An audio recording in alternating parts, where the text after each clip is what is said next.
지난 3일간 평안하셨습니까? 네. 감사합니다. 오늘 하나님 앞에서 시편 44편 말씀을 받겠습니다. 시편 44편 표제를 보면 고라 자손의 마스킬, 그래서 고라 자손들이 교훈을 목적으로 하여서 예배 시에 드렸던 제2음악입니다. 하지만 그 내용을 보면 그 내용 가운데에는 제2음악이긴 한데 굉장히 애가적인 슬픈 이런 어떤 노래의 또 비탄적인 그런 내용들이 있는데, 이것을 볼 때 배경으로는 아마 아수르 왕 산헤립이 남유다를 침공했던 그 시절의 이야기를 배경으로 해서, 그때 당시 남왕국 유다가 절대 위기에 처해 있었는데 그때 불렀던, 그때 하나님 앞에 드렸던 탄원의 기도가 아니겠는가. 그 아수르 왕 산헤립이 침공했을 당시에 남유다의 왕은 히스기야였습니다. 그래서 이것이 이사야 이제 36장 등에 이제 그 내용들이 또 이렇게 중복해서 기록되어 있는데, 이것을 누구는 혹시 이 개인적인 비탄시가 아니겠는가 이렇게 얘기하면서 이 내용을 이렇게 이제 살필 때 원래 이제 개인적인 비탄시는 뭐냐면 현재 내가 너무 힘에 겹습니다. 현재적 상황을 이야기하면서, 그런데 그러면서 예전의 이 당했던 일을 이 경험했던 하나님을 생각하니까 나는 다시 한번 일어날 수 있겠습니다. 그러니 나는 아직은 이루어지지 않았지만 이런 하나님을 미래적인 어떤 이런 신앙을 이제 선취해서 찬양하겠습니다. 이런 내용으로 이제 이렇게 전개가 되는데, 이것은 조금 나라고만 하는 게 아니라 이 찬양을 드리는 하나님 앞에 기도하는 이 주체들이 나일 때도 있고 우리일 때도 있어요. 그래서 이것을 구원의 대상으로 개인이 아닌 이스라엘 민족 전체를 언급하고 있으면서, 무엇보다도 그 안에서 위기에서, 그러니까 내 개인의 문제보다는 이 공동체적인 어떤 위기를 호소하는 것으로 봐서 이것을 개인적 비탄시로 구분하기보다는 민족적 애가다. 우리가 우리 개인의 일로 하나님 앞에 정말 비가를 부를 때가 있지요. 애끓는 마음으로 하지만 나라와 민족을 위해서 또 우리가 정말 가슴을 찢을 때가 있지 않습니까? 그때 그런 어떤 우리의 그런 마음과 같이 그때 그런 어떤 내용을 가지고 하나님 앞에 드렸던 그런 시로 분류를 하기 때문에 이것을 비탄시이되 민족 애가로 분류를 합니다. 그래서 이 안에 특히 이제 특징적인 내용 중에 하나가 뭐냐면, 하나님은 우리와 언약을 맺으신 하나님이십니다. 그래서 그 언약에 따라서 이런 일을 주님께서 하셨는데 그것을 과거형으로만 마시고 지금 우리를 구원하여 주옵소서. 이런 기도가 되겠습니다. 그래서 많은 이들이 이것이 과연 이 아수르 왕 산헤립의 1차 침공이냐 2차 침공이냐를 고민하고 있어요. 그런데 아수르 왕이 1차적으로 침공했을 때는 히스기야 등도 그렇고 그렇게 절박하게 이렇게 하나님 앞에 탄원했다는 기록이 없는데, 2차 때는 정말 히스기야가 그 산헤립에게서 받았던 편지를 두고 성전에 가서 막 기도하고 이렇게 애썼던 그것을 보아서 아마 이것이 아수르 2차 침입 때가 아니었겠나 이렇게 얘기를 하고, 특히 이런 절박했던 상황을 하나님을 향한 신앙으로 해결하려는 히스기야의 영적 어떤 성장, 성숙의 모습이 또 어디에 나타나냐면, 방금 말씀드린 이 찬송을 드리는 하나님 앞에 기도하는 주체가 때로는 나였다, 우리였다 이렇습니다. 예를 들어 4절 같은 경우 하나님이여 주는 나의 왕이시니 이렇게 돼 있죠. 근데 5절은 뭐라고 돼 있어요? 우리가 주를 의지하여. 그쵸?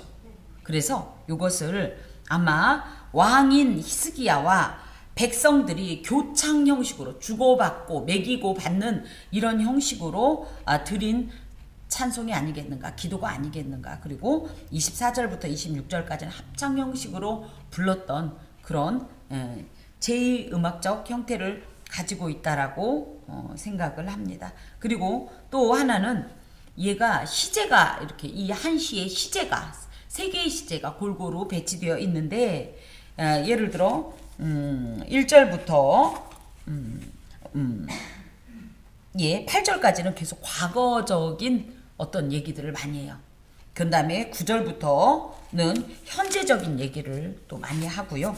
그리고 나서 17절부터는 미래적인 얘기를 합니다. 그러면 이게 또 어떤 의미가 있냐 할 때 우리는 과거에 하나님 앞에 은혜 받은 경험이 있어요. 하나님을 체험했던 경험이 있어요. 근데 우린 또 알아요. 뭐예요? 궁극적으로 승리할 걸 알아요.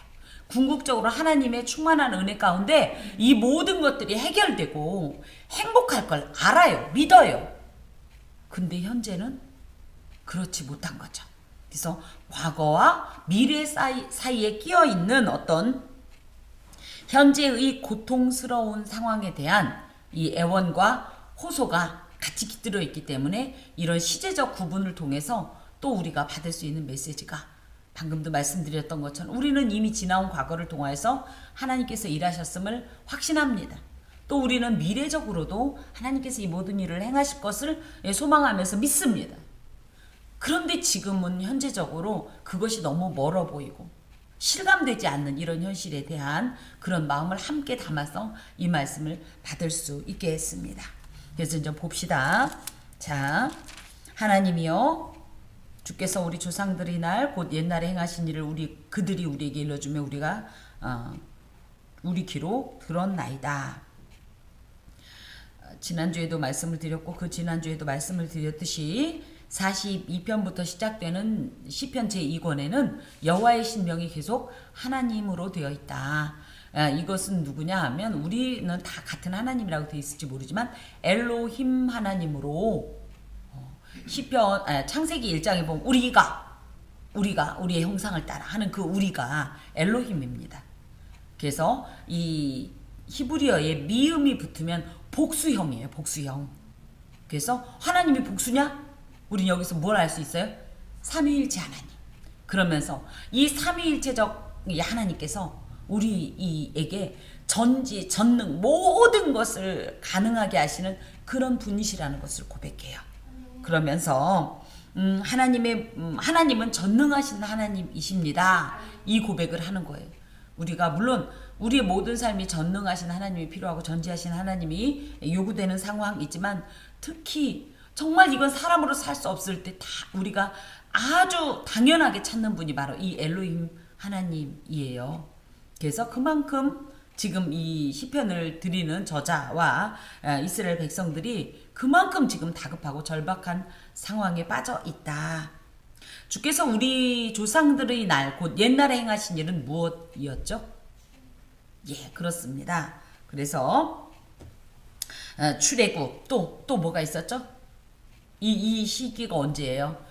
지금 왕국 후기예요. 거의 말기에 가깝거든요. 그러니까 지나온 일이 무슨 일이 있을까요?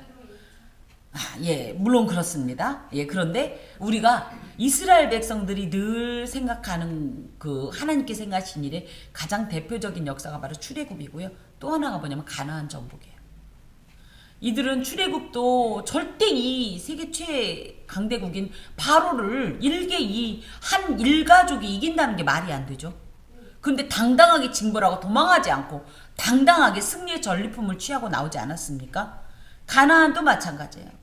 그 당시에 우리가 이제 장차 보겠지만 가나안도요 만만치 않은 어떤 이런 가나안 나름의 어떤 이 문명이 있었고요. 무기가 있었고요. 군사력이 있었고요. 웬만해서 내 땅 쉽게 뺏깁니까? 그런데 놀랍게 뭐예요? 이스라엘은 군대도 아닌데 군대라고 편성을 해서 가서 군대 장관 혼자 다 무찌르셨죠. 하나님께서 일방적으로 이스라엘에게 이런 행하셨던 일들이 이스라엘 백성으로 하여금 선민의식을 고취시켰던 절대적 근거가 됩니다. 야, 니들이 무슨 선민이야? 이렇게 얘기했을 때 이들이 얘기하는 게 그거예요. 하나님이 우리를 애굽에서 탈출시켜 주셨고 하나님이 우리에게 이 민족을 이 가나안 족속을 싹 물리치고 우리에게 이 땅을 주신 것이 이렇게 하면 말이 끝날 정도로 이렇게 대단했던 사건이에요. 그래서 그 일을 할 때 이 일이라는 말이 포할이란 말인데 원래는 그냥 행동 업적이란 말이지만 하나님과 관련해서 사용될 때는 하나님께서 인생들 각자의 삶에 개입하시고 섭리하셔서 하나님의 주권을 행사하시는 어떤 섭리, 구원의 역사 이렇게 쓰입니다. 그래서 이걸 이제 보면 뭐예요? 하나님께서 우리 조상들의 날, 곧 옛날에, 옛적에 어떤 일을 행하셨어요? 그 놀라운 섭리와 위대한 구원의 행동을 통하여서 애굽에서 우리를 구출하셨고 가나안을 정복하셨던 이 일을 우리가 어떻게 했어요? 우리 조상들이 우리에게 알려줘서 우리가 그걸 귀로 들었나이다. 이건 뭐예요? 알고 있습니다. 알고 있습니다. 사실 지금 언약 백성들이에요. 이들은. 그러니까 무슨 얘기냐면 자기들이 그냥 이스라엘이 아니라 하나님의 언약 백성으로서 이미 과거에도 그 언약을 성취하셨던 하나님의 또다시 이어지는 이런 어떤 언약의 실현을 간구하는 이런 입장이기 때문에 옛날 일을 소환해서 하나님 앞에 기도하고 있는 거예요. 그래서 그때 그런 위대한 일을 행하셨던 하나님, 지금 강대한 이방 세력에 의해서 큰 위협을 받고 있는 이 하나님의 선민에게, 특히 우리는 하나님 외에는 다른 신을 섬긴 적이 없기 때문에 하나님 외에는 우리를 도울 자가 없는데, 그러므로 과거와 같이 지금도 우리에게 그 언약을 성취함 같이 구원을 허락하여 주옵소서. 이런 고백이 이곳에 있습니다. 특히 여기 일러주매라는 말을 제가 이제 주목하는데요. 출애굽기나 신명기나 여호수아서 등에 보면 이 일러준다는 건 뭐냐면 전수한다는 뜻이에요. 전수한다. 그래서 가장으로서 아버지가 자녀들이 예를 들어 이런 거예요. 아버지, 우리는 왜 6월절 예식을 지내요? 그러면 아이 몰라, 옛날부터 그냥 지내요. 우리 할아버지도 했고 그냥 그래서 그냥 하는 거야. 와, 그죠? 이 6월절 예식이 출애굽기 얘기를 하면서 하나님께서 그때 절대 불가능한 일을 절대 가능하게 해서 우리가 지금 이곳에 있는 거란다는 다르지요. 이렇게 하나님의 위대한 행동을 계속적으로 반복하면서 이들에게 이 신앙의 이 전수를 했던 이런 역사가 바로 일러주매라는 말입니다. 이것은 가장으로서 아버지가 자녀들에게 해야 될 사명이 그냥 먹이고 재우고 하는 그 차원을 넘어서 뭐냐? 진짜 신앙교육을 해줘야 한다라는 것이에요. 부모로부터 받은 신앙교육이 진짜 신앙교육이에요. 여러분, 우리도 보면 그렇죠? 아, 우리 부모가 이렇게 해서 나도 이렇게 하는 게 맞잖아요. 그래서 몸으로 직접 가르쳐주는 신앙교육의 중요성이 이곳에 있습니다. 그럴 때 우리는 우리 자녀들에게 그냥 먹이고 입히고 씻기는 거에 바빠서, 그리고 내 신앙생활 하는 거에 바빠서 우리 자녀들이 어떻게 컸는지 모르겠다 하면 뭐 한 거예요? 우리는 진짜 사명 감당을 못한 거예요. 방금 전에도 제가 이제 한 목사님과 통화하면서 왔는데, 저도 이제 개인적으로 그런 하나님 앞에서 응답을 받았고, 뭐냐면 우리는 이렇게 생각해요. 다 컸어. 그러니까 이미 머리가 컸기 때문에 어쩔 수 없어. 근데 하나님께서도 제게 그러셨어요. 아니다. 자녀는 끝까지 네 자녀다. 끝까지 포기하지 말고 그 사명을 감당해라.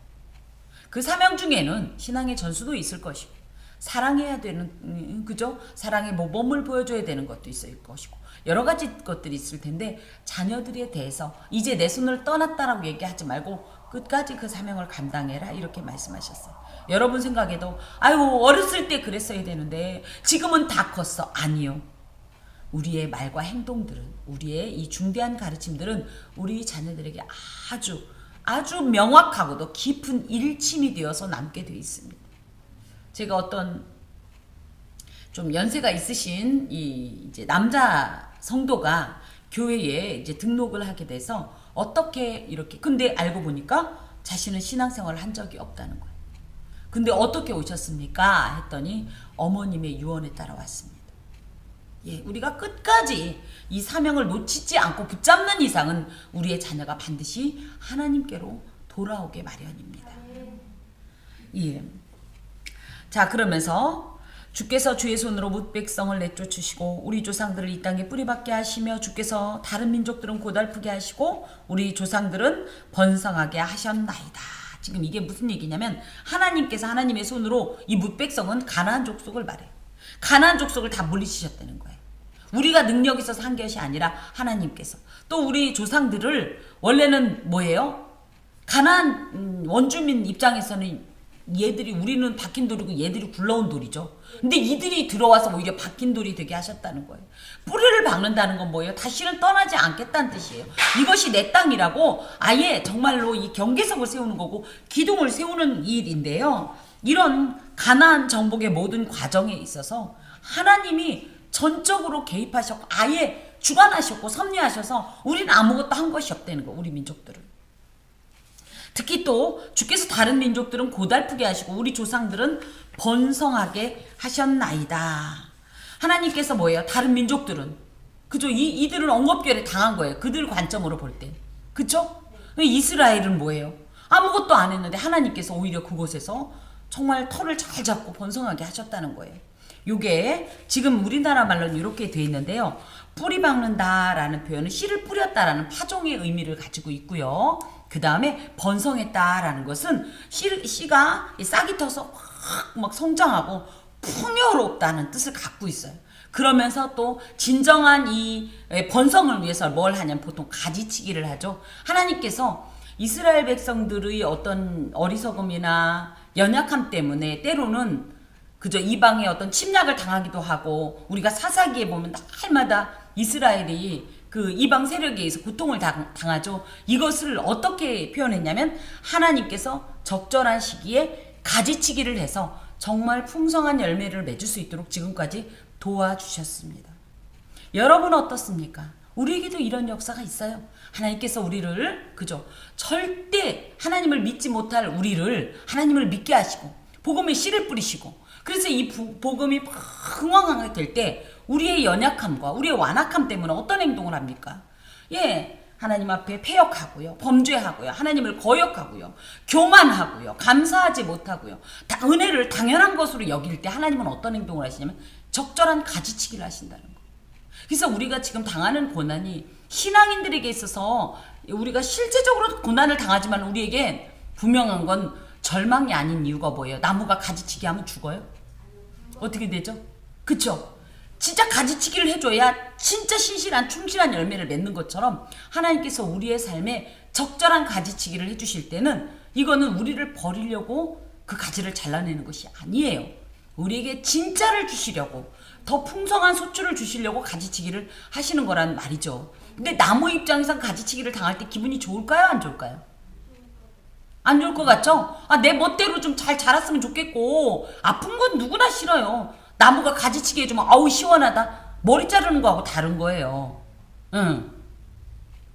하지만 진정 이 나무를 아끼는 주인이라면 적절한 가지치기를 해줘야 이 나무가 제대로 나무의 역할을 할 수 있다는 걸 알고 기꺼이 이 전지를 하는 것처럼 하나님께서도 우리에게 그런 가지치기를 행하시는 겁니다.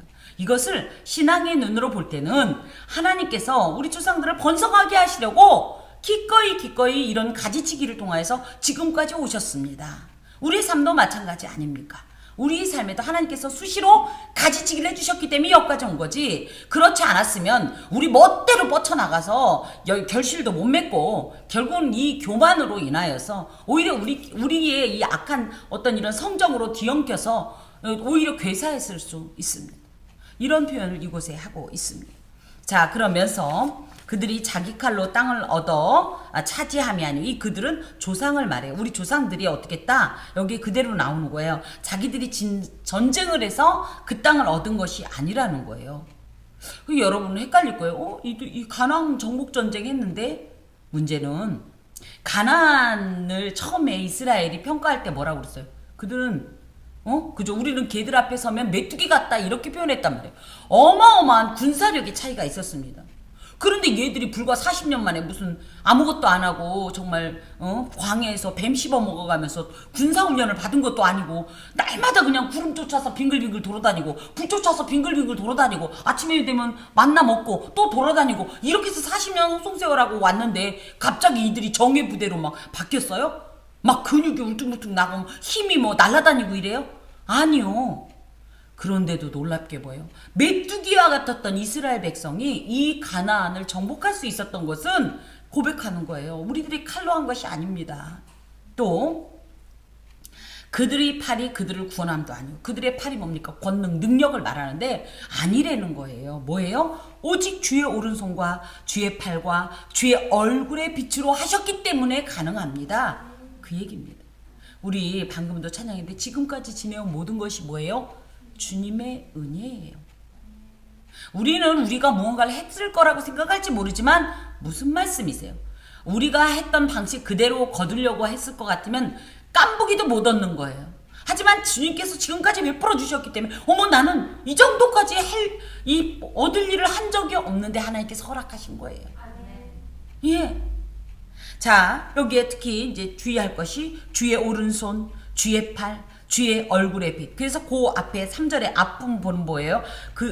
자기 팔, 그들의 팔. 그래서 인간의 이 제한적이고 무능하고 연약한 어떤 능력과는 절대적으로 비교되는 하나님의 그 탁월함을 이렇게 표현하고 있는데 오른손은 특히 뭡니까? 이 권능, 힘, 그 다음에 팔도 무언가를 실제적으로 행하는 어떤 능력, 그 다음에 그 얼굴의 빛은 무엇입니까? 하나님의 영광의 광채, 지혜의 빛, 어둠을 물리치는 능력, 이 모든 것을 포함하는데 하나님께서는 이 모든 것을 동원하셔서 구원의 주체자가 되어주셨다는 거예요.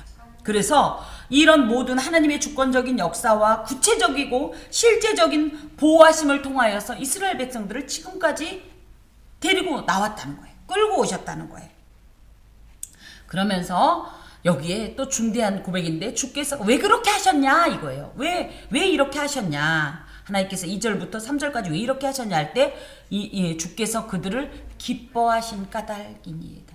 이것에 힌트가 있는 거예요. 하나님께서 우리에게 이런 일을 행하신 내가 예뻐서 내가 우수해서 내가 무언가를 대단한 어떤 공적이 있어서가 절대 아니라 이렇게 사랑한 이유도 누구에게 있는 거예요? 하나님께 있는 거예요. 그 하나님께 있는 것이 무엇이냐면 하나님은요 애초에 우리도 그렇지만 애초에 온 인류를 사랑하셨어요. 하나님은 우리를 미워하시는 분이 아니에요. 온 인류를 사랑하셨어요. 하지만 이들이 어떻게 했어요? 아담의 범죄로부터 시작돼서 지금까지 하나님 앞으로 한 번도 간 적이 없어요. 아담 때 시작해서 아담 때 떠나서 지금까지 떠나가고 있는 거예요. 얼마나 많이 떠났겠어요? 얼마나 멀리 떠났겠어요? 이런 존재가 사람인데요. 하나님께서 이들을 포기할 수 없으니까 어떻게 해요? 이스라엘이라는 이런 민족을 하나님께서 선택했기 때문에 특별한 거예요. 이스라엘이 특별한 게 아니에요. 하나님이 선택하셨기 때문에 그 민족이 특별한 거예요.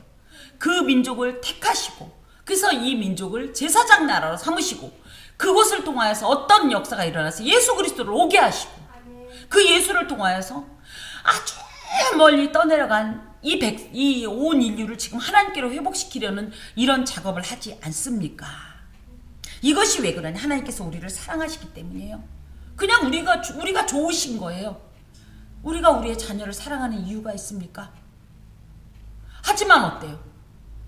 절대 다른 가정의 자녀와는 비교할 수 없는 내 자녀가 설령 객관적으로 부족하다 할지라도 누구와도 우린 바꾸지 않겠죠. 하나님의 이 무조건적이며 전적인 사랑과 은혜 때문에 지금까지 모든 것이 가능했습니다. 이것이 바로 뭐예요? 이스라엘이 구원받은 근거라는 거예요. 그러면서 지금 이런 민족이었는데 너무 지금 민족적인 심각한 위기 앞에 있으니 과거 우리의 조상들에게 보이셨던 하나님의 그 구체적이고 실제적인 그리고 철저한 보호하심을 허락하여서 제발 우리를 구원하여 주옵소서.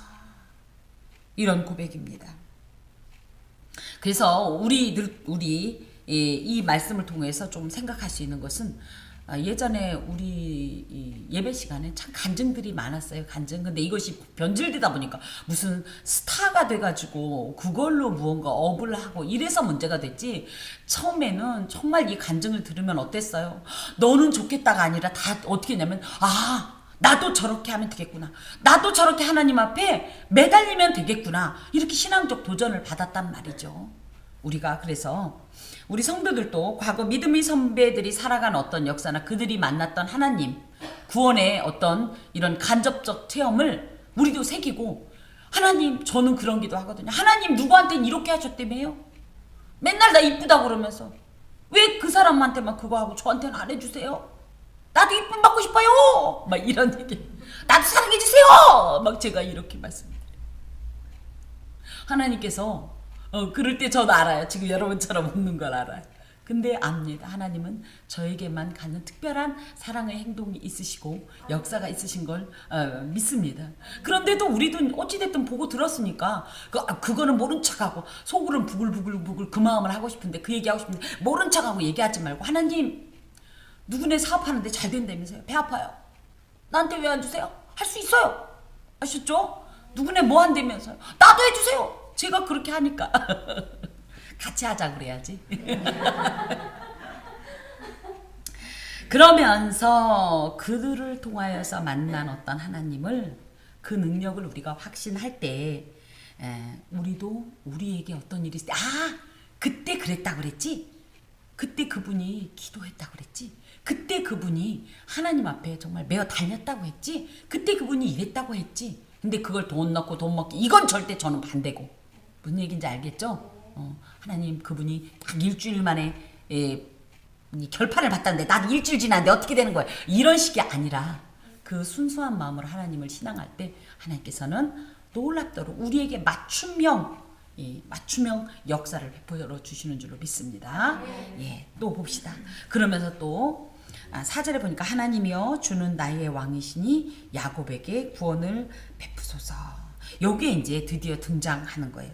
그러니까 아마 이 노래 형식을 볼 때 1절부터 3절까지는 처음에 함께 이렇게 뭐 고백했던 것 같아요. 그러고 나서 이제 왕이 독창으로 딱 나오는 게 하나님이여 주는 왕이시니. 지금 만약에 이 사람이 히스기야라고 볼 때 히스기야가 왕이에요. 그런데 이 왕은 히스기야는 어떻게 생각하는 거예요? 나의 왕은 내가 아니라는 거예요. 이 나라의 왕은 내가 아니라는 거예요. 누가 왕이 되는 거예요? 하나님이 왕이십니다.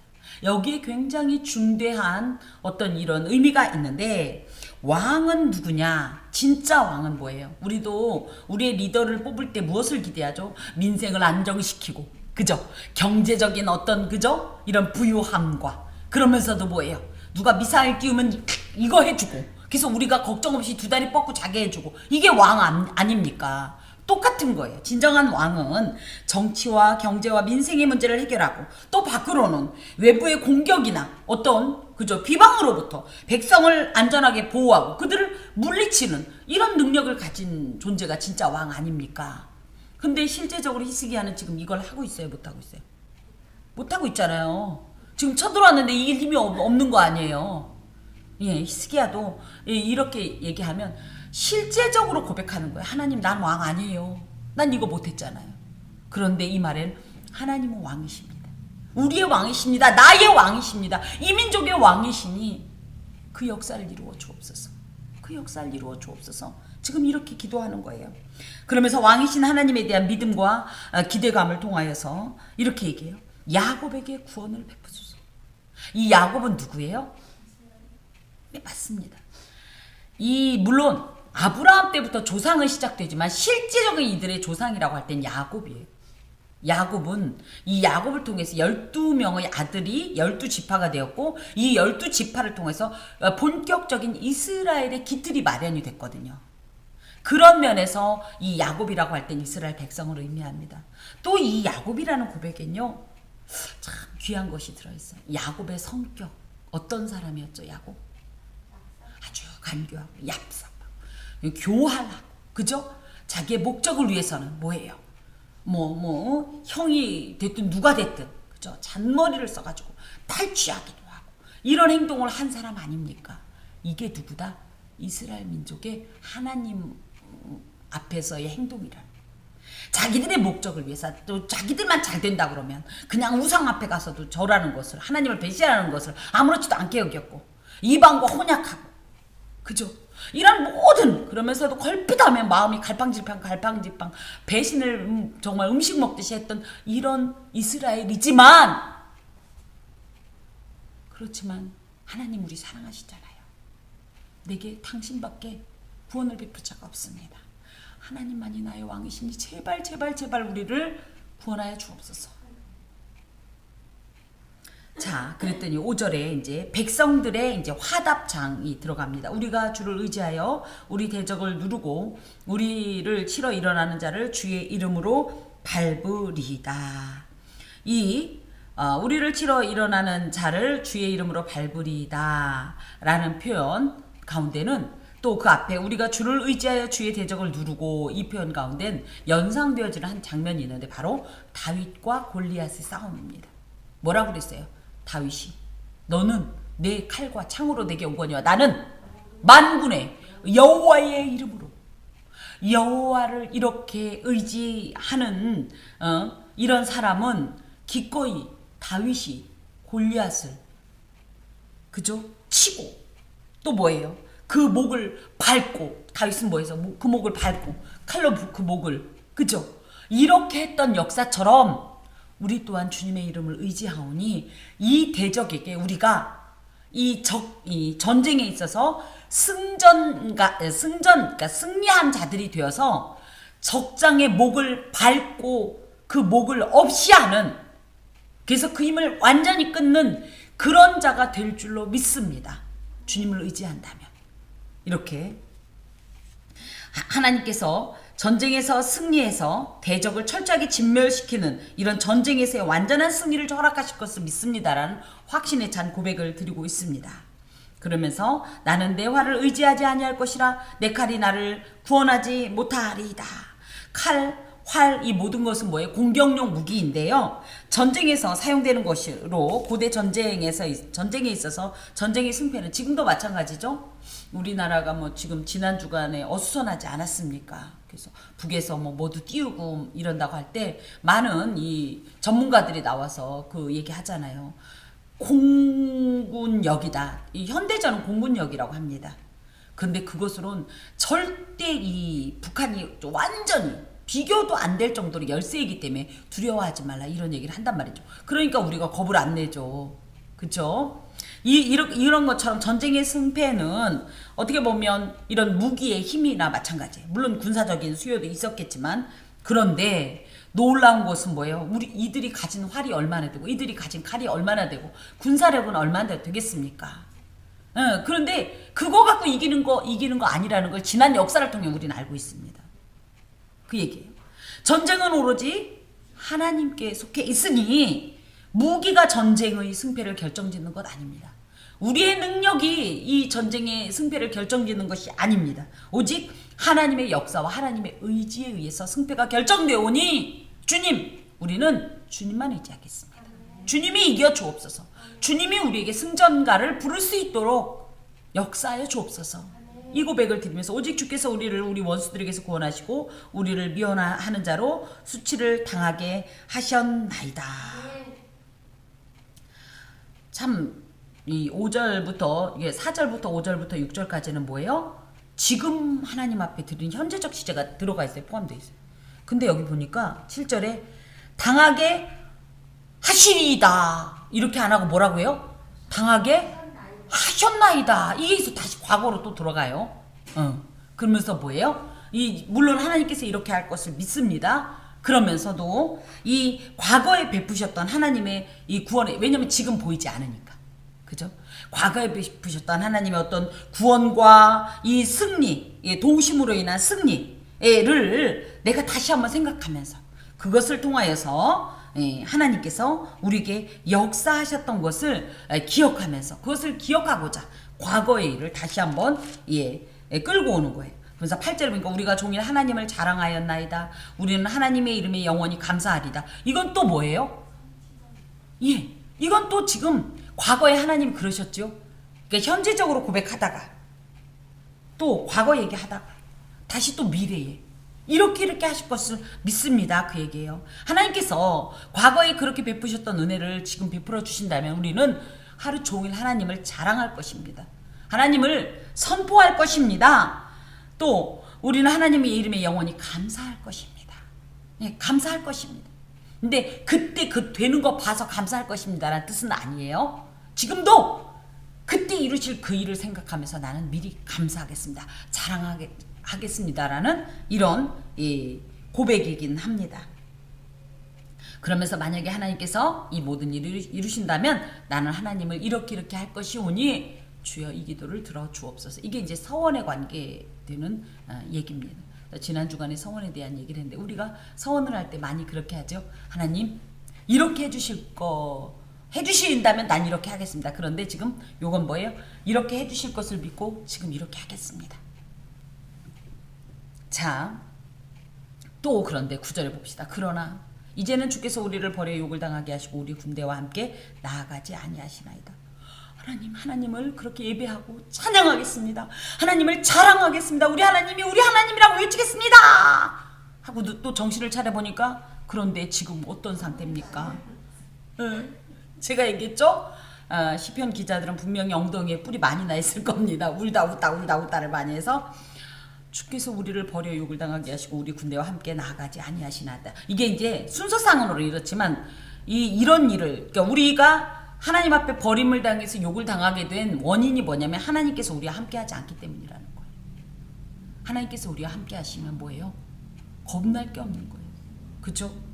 그러면서 이들은 지금 이방 사람들로부터 심각한 어떤 조롱과 멸시를 당하고 있죠. 그때 산헤립과 랍사게가 와가지고 유다 방언으로 막 얘기하잖아요. 한마디로 얘기해서 일본 사람이 우리나라 말로 우린 일본 말 못 알아들으니까 일본 사람이 우리나라 말로 야 니네들 믿냐? 아무것도 아닌 거 믿냐? 다 쏟고 있는 거야. 막 이런 얘기 하잖아요. 이게 생각하면 얼마나 수치스럽고 그쵸? 이 비감 어린 이 장면입니까? 근데 그 원인이 뭐냐 하면 하나님께서 함께하고 있지 않기 때문이래요. 또 다시 이제 사무엘 상을 또 다시 가보면 엘리 이 제사장 시대에 그죠? 홈리와 비느하스가 그때 처음에 전쟁 나갈 때는 그죠? 그냥 나갔더니 오라 자꾸만 우리가 블레셋에게 밀리네. 그래서 뭘 특단의 조치로 행하죠? 언약궤를 끌고 나가잖아요. 이겁니다. 왜? 전쟁의 이 승패는 하나님께서 결정하시는 거예요. 왜? 하나님이 전쟁의 신임으로. 전쟁은 하나님께 속해 있기 때문에 하나님께서 함께 하시면 전쟁에서의 승리는 하나님께서 함께 하심으로 인한 결과라는 것을 이들이 믿고 그런 행동을 했지만 하나님은 이미 이 이스라엘에 대해서 함께하지 않고 계셨던 거예요. 그러니까 언약궤가 같이 갔다고 해서 의미가 있었던 건 아닌데 그들은 그런 행동을 했습니다만은 마치 지금 이들도 그런 마음인 거예요. 하나님께서 함께하시면 이 군대가 이렇게 진리가 없고 이렇게 이방이 우리를 와서 이렇게 조롱하고 멸시할 일이 없는데 하나님이 함께하시지 않으니까 우리가 이런 수치를 당하고 있습니다. 그런데 이 말을 하면서 어떤 얘기를 하냐면 이것은 우리의 허물입니다. 우리의 잘못으로 인한 하나님의 심판이고 징벌입니다. 하나님이 왜 멀쩡하게 잘하고 있는 이스라엘과 함께하지 않겠어요? 하나님은 죄와 동거하지 않습니다. 허물과 동거하지 않으셔요.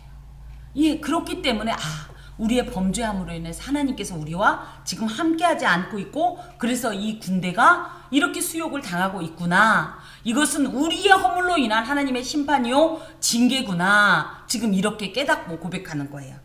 자, 그러면서 주께서 우리를 대적들에게서 돌아서게 하시니 우리를 미워하는 자가 자기를 위하여 탈취하였나이다. 우리가 대적들에게서 돌아섰다는 건 무슨 얘기냐면 야 싸우자 그렇고 마주보고 달려나갔는데 이길 수가 없는 거예요. 그럼 어떻게 하죠? 도망가자! 지금 이렇게 만들었다는 거예요.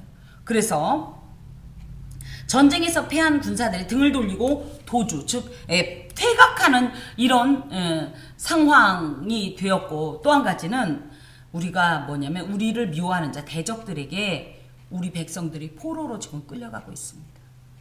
그들의 전리품으로 이 백성들이 포로로 끌려가고 있습니다. 또 탈취했다는 표현에는 하나 더가 그때 당시 1차 침입 시에도 그렇고 굉장히 참혹하고 심각한 수탈이 있었는데요. 특히 1차 침입 시에는 성전에 그 아수르 군대가 들어와서 성전에 금, 은이잖아요. 다 그 기명들이. 그러니까 성전에 금, 은 얘들 눈에는 그냥 보물인 거예요. 그걸 다 끌고 가고 심지어 이 솔로몬이 그 성전을 얼마나 휘황찬란하게 만들었는지 이 기둥을 다 금으로 쌌었잖아요. 그래서 그걸 다 벗겨갈 정도로 이렇게 심각한 수탈행위가 있었습니다. 그러면서 이들이 지금 이렇게 현재적으로 너무나 참을 수 없을 정도로 절박하고 심각한 상황에 있다는 것을 고백해요. 주께서 우리를 잡아먹힐 양처럼 그들에게 넘겨주시고 여러 민족 중에 우리를 흩으셨나이다. 이게 무슨 얘기냐? 9절에 우리 군대와 함께하지 아니하십니다와 연결이 됩니다. 이 우리를 잡아먹힐 양처럼 그들에게 넘겨주셨다는 얘기는 주님은 우리의 목자예요. 우리는 주님의 양이라고 볼 때 목자가 어떻게 했다는 거야? 함께하지 않는 거예요. 양과. 이 목자는 누굽니까? 양을 인도하고요. 보호하고요. 또 양을 잡아먹으려 하고 하는 이 모든 이런 그죠? 악한 맹수들로부터 지켜줘야 되는데 그걸 하나님께서 하지 않으신다는 거예요. 그래서 맹수 앞에 먹잇감으로 이 버려진 양처럼 지금 이렇게 방치된 듯한 그런 느낌입니다. 그래서 그게 어떤 일이 있었냐고 했더니 그들에게 넘겨주시고 여러 민족 중에 우리를 흩으셨나이다. 아까도 이제 이들이 포로로 끌려갔다는 얘기를 했는데 하나님이 보호해주지 않으니까 뭐 이들이 와서 마구 백성들도 잡아가고 지금 그런 얘기예요. 목자 대신 하나님께서는 언제나 우리를 양같이 보호하시고 불러 모으시고 푸른 물가와 그죠? 잔잔한 물가와 쉴만한 물가와 푸른 초장으로 늘 우리를 인도하시고 그곳에서도 지팡이와 막대기로 안위하셨건만 그 역사가 없으니 우리가 어떻게 돼요? 뿔뿔이 흩어져서 이 맹수의 이 참혹한 공격에 도무지 항거할 수 없는 이런 상태가 되었습니다. 주께서 주의 백성을 헐값으로 파시며 그들을 판값으로 이익을 얻지 못하셨나이다. 이게 무슨 얘기냐면 하나님께서 마치 노예가 그 노예 시장에 팔려나가는 것처럼 자기들이 그렇게 주인도 없고 보호할 자도 없으니까 노예 시장에 팔려나간 존재가 됐다는 거예요. 근데 그 뒤에가 무슨 일? 그들을 판값으로 이익을 얻지 못하셨나이다. 이게 뭐냐면 하나님께서 어이구 이 쉽게 말하면 이 녀석들 그냥 혼나야 되겠어. 너희들 해도 너무했어 하고 노예 시장에 팔려나가는 그 노예처럼 하나님께서 그들을 버리신 것 같았는데 원래 이 노예를 내놓는 주인이 뭐라고 해야 돼요? 이건 얼마 받아야 되겠습니다. 이렇게 나올 거 아니에요. 그죠? 뭐 은 30을 받읍시다. 얼마를 받으시다고 값을 매기면 팔려나가야 되는데 하나님께서 차마 그건 못하시겠는 거예요. 노예처럼 마치 버린 것처럼 양을 버린 목자처럼 외면적으로는 보였지만 하나님은 차마 그걸 못하시겠는 거예요. 값을 그래서 매기지 않으셔서 하나님은 그 값을 받지 못하셨어요. 이익을 취하지 못하셨다는 거예요. 이 말을 하면서 이스라엘은 하나님이 얼마나 자신들을 특별하게 생각하고 아끼는지를 지금 확신하고 이런 고백을 하고 있는 거예요.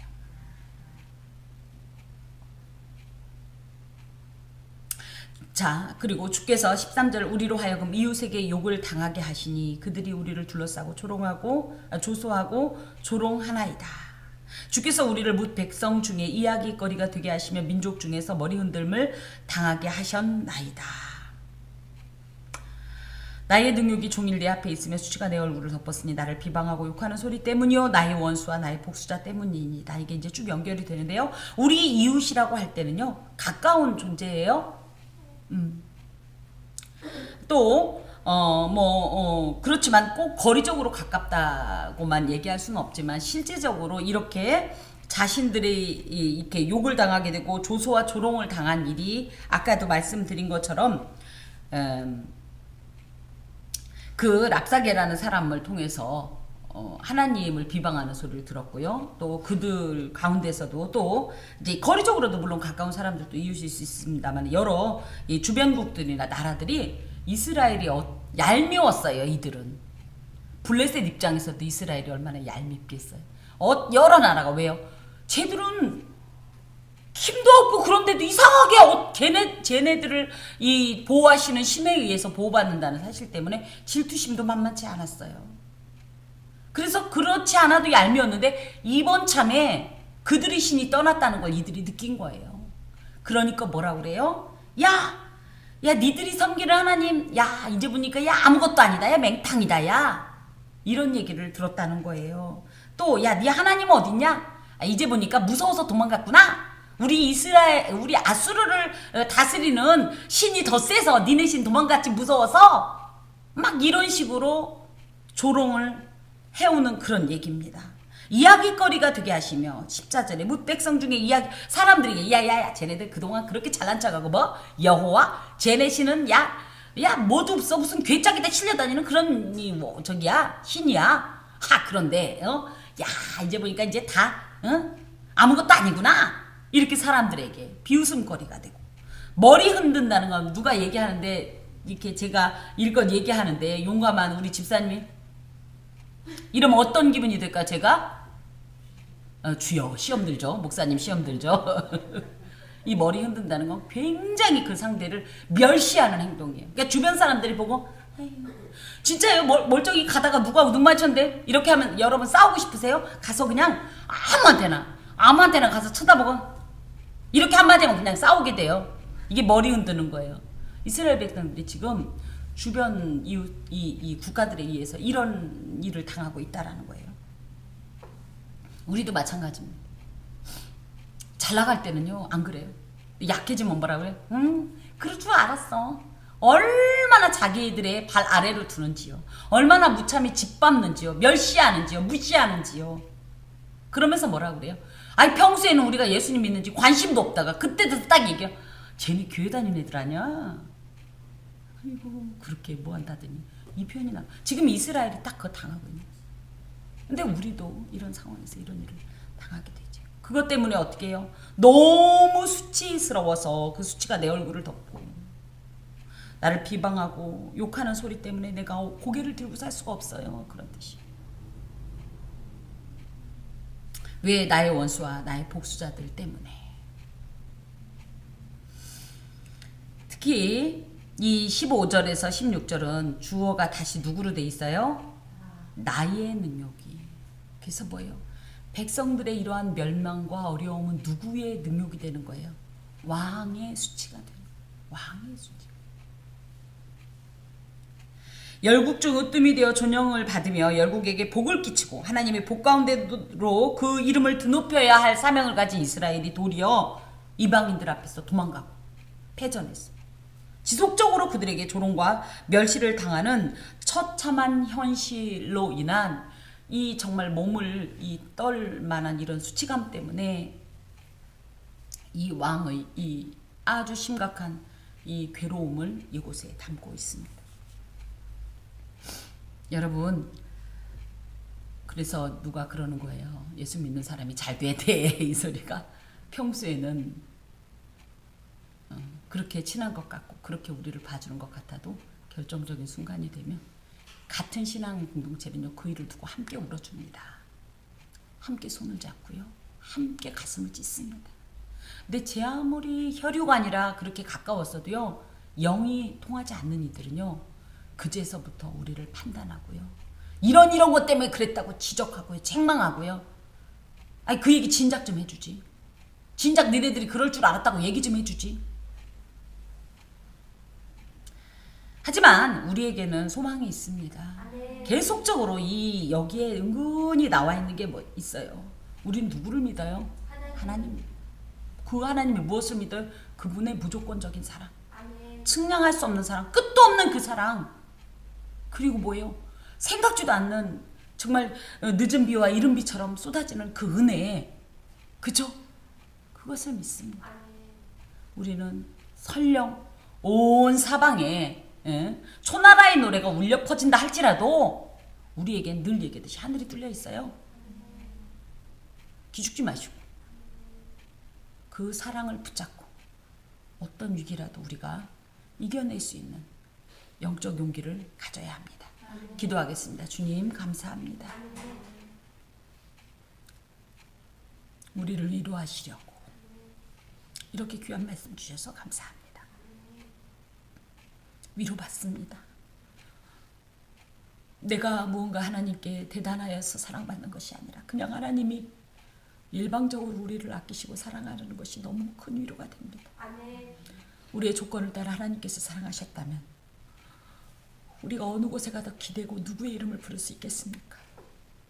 하지만 나의 부족한 모습 이대로, 나의 미련한 모습 이대로, 어리석은 그동안의 모든 행적 그대로를 하나님은 사랑의 품으로 그저 넣으시고 꽁꽁한 손을 당신의 가슴에 넣어 녹여주시는 그 어머니의 사랑과는 비교할 수 없는 그 사랑과 은혜로 우리의 지친 모습을 안으시고 힘을 주시고 버리지 아니하시고 동행하시니 참으로 감사합니다.